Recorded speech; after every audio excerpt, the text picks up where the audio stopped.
All right, here's another COVID update as promised. One of the things that epidemiologists have been saying is we are almost done with this if we don't let our guard down. So if we still keep some of the protocols in place, this pandemic may be behind us. But they are assuming something that is national, which is they're assuming more than 50% of the people got their vaccines. In Louisiana, we're only at about 38%, so we're not where the rest of the country is. And remember, if you define a vaccinated unit as an entire household that all has access to the vaccine, roughly half of this church are still unvaccinated units. So we are going to open church in the building in 2 weeks, kind of in 1 week. I'll explain both. But we're going to do it slowly and with mitigation efforts.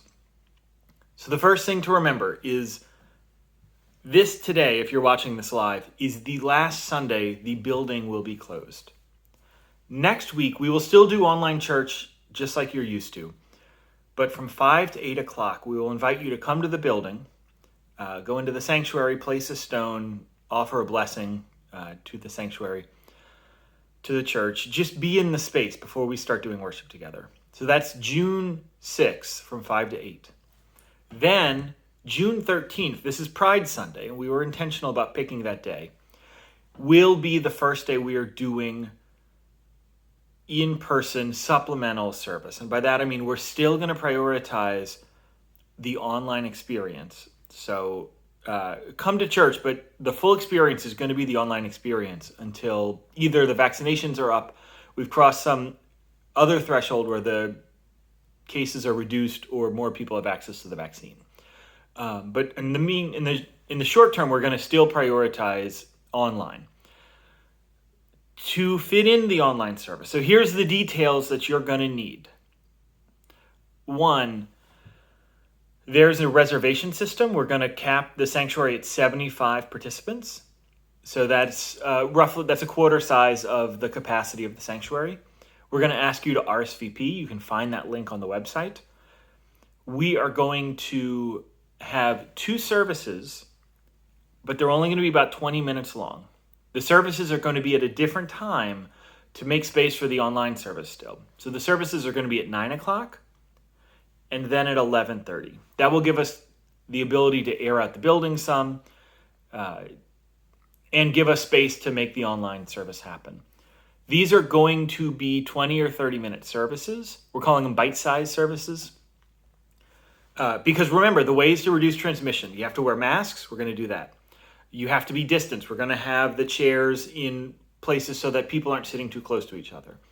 You have to have airflow, which is not impossible in our sanctuary. We're going to prop open the doors and the side doors to try to get some airflow.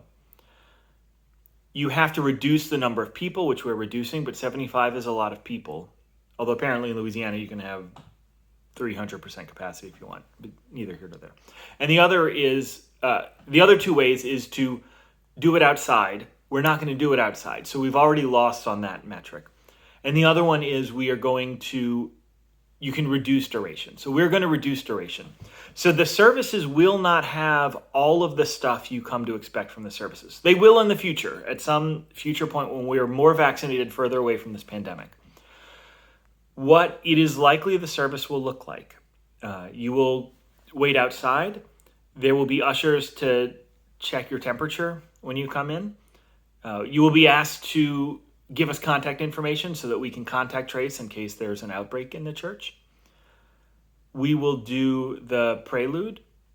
We will do the bell, invocation, the opening hymn. We're going to play the hymn video, so we're not going to have in-person singing, and we're not going to have wind instruments for a while. So we're going to play the hymn videos. If you'd like to hum along under your mask, go for it. We'll do the welcome. We are going to skip the lesson, which you will get if you go online.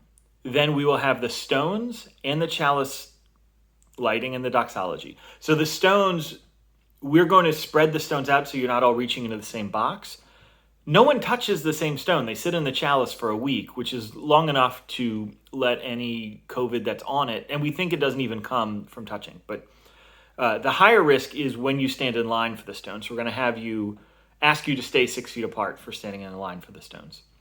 So after the stones, we'll play whatever the anthem is, the middle hymn, we'll have the prayer, we'll have the offering. And that one's a little tricky because we're going to use the bursars.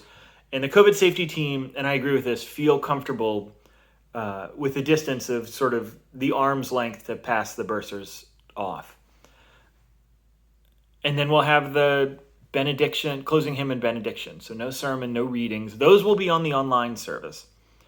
We're going to do this for a little while. So the 13th is, to go over all of it, June 6th is the blessing. June 13th is the first Sunday you could attend for Pride. Then for the next 5 weeks, we are going to do a sermon series on the process of reopening. So the whole thing is going to be focused on how to reopen. Got it? This is it. This is our last Sunday totally apart with the building closed.